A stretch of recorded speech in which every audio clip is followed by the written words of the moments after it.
ఏమండోయ్, అత్తగారు మామగారు మంచం మీద పడితే కోళ్ళే చెయ్యాలంట. కొడుకు చెయ్యాలి, కోళ్ళ చేయాలి. కొడుకు చెయ్యాలి, ఎందుకంటే కన్నీ పెంచి పెద్ద చేసి అన్నీ చేశారు కాబట్టి కొడుక్కి చెయ్యాలి. కోళ్ళు కూడా చెయ్యాలంట. కూతురు చేయకూడదా? కోళ్ళ ఎందుకు చెయ్యాలి? ఏమండి, ఇప్పుడు మన బిడ్డలు ఉన్నారు అంటే, మన ఆడబిడ్డ ఉందంటే మనమే పురిళ్ళేస్తాం కదండి. మనమే పురుళ్ళేస్తాం. దానికి ఎప్పుడు ఒంట్లో బాగోపోయినా అన్నీ మనమే చేస్తాం. హాస్పిటల్లోనే మనమే ఉంటాం, అన్నీ మనమే వేస్తాం. ఇప్పుడు మన అత్తగారు వచ్చింది అంటే పురుళ్ళు వేసినప్పుడు ఒక్కొక్కరు 2 రోజులు ఉంటారు, ఒక్కొక్కరు ఎలాగొచ్చి అలాగ వెళ్ళిపోతారు. 6 నెలలు ఉంచుకుని అన్ని వీళ్ళకి పిల్లకి తల్లికి అడ్డమైన సాకరీ చేసి పంపుతాం. మనమే చేస్తాం అన్నీ. కూతురికి కోళ్ళకి చేస్తామా మనం? చెప్పండి. దానికి పురుళ్ళు వేస్తామా? కోళ్ళకి ఏమన్నా చేస్తామా? కనీసం మన ఇంటికి వచ్చాక 10 రోజులు ఒంట్లో బాగకుండా లేకపోతే వాళ్ళ ఇంటికి పంపేస్తాం. మీ ఇంటికి వెళ్ళి రెస్ట్ తీసుకోమ్మా అని తీసుకెళ్ళి చెప్పి వచ్చేస్తాడు కదా. కోళ్ళకి ఎవరైనా అలా సాకరీ చేసే వాళ్ళు ఉన్నారా? కూతురికి చేస్తాం అడ్డమైన సాకరీని. మరి అలాంటప్పుడు కూతురు వచ్చి చెయ్యాలి కదా మనకి. తల్లి ఇలా చచ్చిపోగానే అలాగ బంగారాలు పనిచేసుకుంటున్నారు. తల్లి చీరలు పట్టుకుపోతున్నారు. తల్లి బంగారం కూతురికే హక్కు అంటున్నారు. ఏ ఆస్తి ఉంది కదా, కొడుకు ఇల్లు ఉంది కదా అంటున్నారు. మరి కోళ్ళకి ఏమైనా వస్తుందా? కానీ సాకరీ మాత్రం కోళ్ళ చెయ్యాలంట.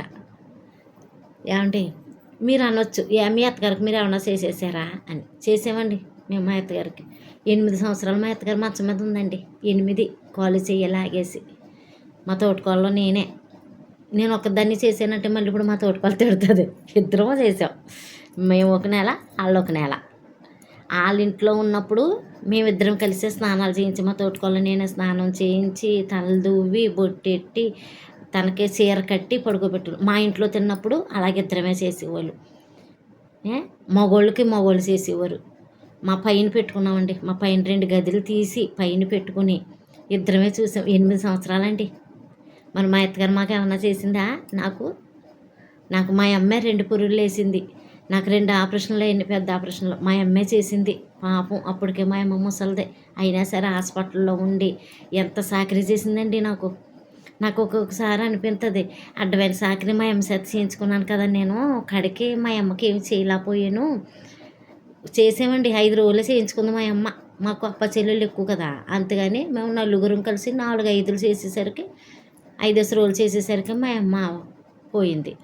మా అన్నలు చేశారు, మా వదిని చేసింది. అలాగే ఒక నెల చేయించుకుంది మా అమ్మ, అంతే పోయిందండి. కానీ మా అత్తగారికి 8 సంవత్సరాలు చేశాను కదా నేను. చూసావా, అడ్డమైన సాకరీ చేయించుకున్నదేమో తల్లి చేత, మళ్ళీ తల్లి బంగారం తెచ్చేసుకుంటాము. అత్తగారికి ఏమో అన్నీ చెయ్యాలి కదండి. అది న్యాయమేనంటారా? నాకు అర్థం కావట్లేదు. కూతురు చెయ్యాలండి. ఆ రకంగానైనా కూతురు రుణం తీర్చుకోవాలి. కోళ్ళ మీదే పెట్టేయకూడదు. కోళ్ళు అసలు అనుకోవాలంటే కూతురుని చూసినట్టు కోళ్ళని చూస్తారా?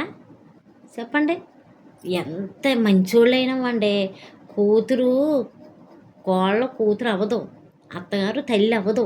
ఎంత మంచోళ్ళైనా సరే, ఎంత విధానమైనా సరే.